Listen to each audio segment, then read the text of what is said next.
Right, so today we're diving into a truly fascinating bit of international politics that somehow combines diplomatic pettiness, manufactured outrage, and what can only be described as the geopolitical equivalent of giving someone the middle finger through the United Nations, which, let's be honest, is precisely the kind of bureaucratic passive aggression the UN was designed for. We're talking about Eritrea, a country that most Americans probably couldn't point to on a map if you offered them a lifetime supply of Trader Joe's cookie butter, which, I cannot stress this enough, would be an absolutely fantastic incentive. And before you ask, yes, it's in East Africa, right next to Ethiopia. And no, it's not that other country you're thinking of. That's Estonia. And they're about as similar as Benedict Cumberbatch and Benedict Arnold. The story centers around a rather spicy opinion piece by Michael Rubin, who recently suggested that the U.S. should pursue regime change in Eritrea. Now, if you're thinking, haven't we learned anything from our previous attempts at regime change? Congratulations. You've apparently retained more foreign policy wisdom than some actual foreign policy experts. It's like watching someone repeatedly stick their hand in a toaster and thinking, maybe this time it'll make a sandwich. But here's where it gets interesting. And by interesting, I mean absolutely ridiculous. Back during the Obama administration, there was this whole diplomatic circus orchestrated by Ambassador Susan Rice, who essentially turned international diplomacy into a high school cafeteria situation. And let me tell you, if you thought your high school drama was bad, imagine it with nuclear weapons and UN Security Council resolutions.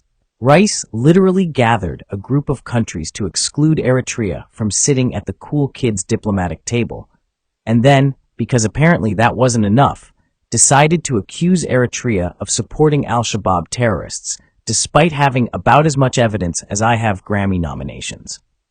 It's worth noting that I have 0 Grammy nominations, and the closest I've come to musical success was a particularly spirited karaoke rendition of Total Eclipse of the Heart. And when I say no evidence, I mean the UN Security Council itself repeatedly said there was no evidence. But did that stop them from imposing sanctions? Of course not. Because nothing says international diplomacy quite like ignoring your own findings to punish a country you've decided you don't like.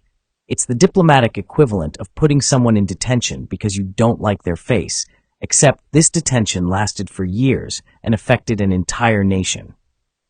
The whole situation started with something called the no war, no peace status between Ethiopia and Eritrea, which was pioneered by Jendai Fraser during the Bush administration. Even John Bolton, a man who's never met a war he didn't like, was confused by this decision. When you've managed to make John Bolton think you're being too aggressive, that's like having Gordon Ramsay tell you you're being too harsh in the kitchen. But here's the thing about Eritrea that people like Rubin seem to conveniently ignore. They've actually been busy building stuff. We're talking about 900 dams. 900. That's not just impressive. That's the kind of infrastructure project that makes American civil engineers weep into their calculators. To put that in perspective, that's more dams than there are episodes of The Simpsons.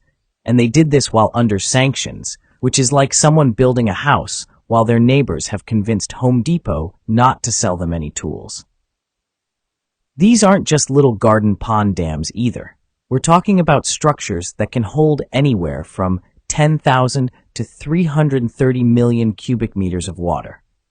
That's enough water to fill roughly 132,000 Olympic-sized swimming pools, or, as I like to think of it, enough to make the world's largest water balloon fight actually interesting. They've even rebuilt their railway system, which had been destroyed and looted by the UK, because apparently that's just something that happened back then. It's like the colonial equivalent of taking someone's HDMI cables when you move out of a shared apartment, except, with actual trains. And they did all this reconstruction without begging for help from the West or getting into debt with China, which in today's world is about as rare as finding a Twitter thread that actually makes you smarter. Now, Rubin tries to paint Eritrea's national service as some sort of slavery system, which is about as nuanced as calling a pizza with pineapple a war crime.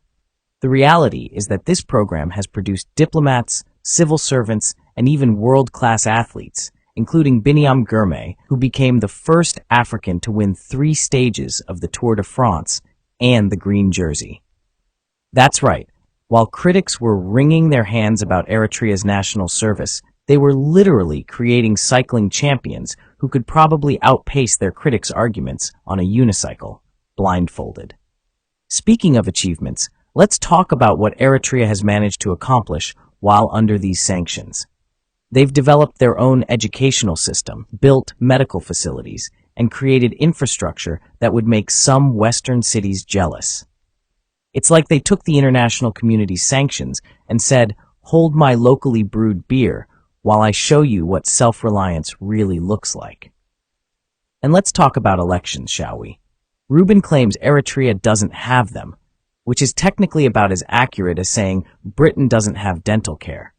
They actually hold administrative elections every 2 years, but they don't make a big show of it because, and this might shock some people in Washington, not every country feels the need to turn their democratic process into a reality TV show. They don't have election night coverage with fancy touchscreen maps and dramatic music, but then again, they also don't have political consultants charging $500 an hour to tell politicians how to appear more relatable while eating a hot dog. The most ironic part of all this is that Rubin is trying to convince Trump to join the Warlords Club, the same Trump who actually tried to resolve conflicts in the Horn of Africa during his first term.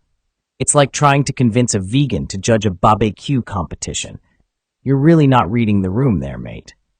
Trump even sent Donald Yamamoto, a seasoned diplomat, to help resolve the Ethiopia-Eritrea conflict, which is about as close as you can get to saying, "We want peace," without actually releasing a flock of doves. Look, the point here isn't that Eritrea is perfect. No country is, except maybe New Zealand, and that's only because they have those ridiculous birds that can't fly and somehow made it work. The point is that this kind of outdated zero-sum political thinking is about as helpful as a chocolate teapot in solving actual international issues.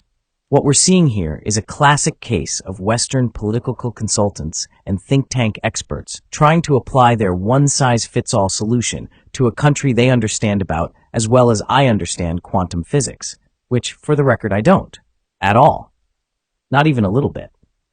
So perhaps instead of recycling Cold War strategies and treating international relations like a game of Risk, we might want to consider that sometimes, just sometimes, countries should be allowed to figure out their own path without constant interference from self-appointed international hall monitors. Because at the end of the day, as the Eritreans would say, the dogs bark and the caravan moves on. Although personally, I prefer to think of it as the Twitter pundits tweet and the dam builders keep building. And that's really what this whole situation comes down to. While the international community has been busy writing strongly worded letters and imposing sanctions, Eritrea has been quietly building a nation, one dam, one railway, and one cycling champion at a time. Maybe it's time we stopped trying to change regimes and started trying to change our own outdated perspectives instead.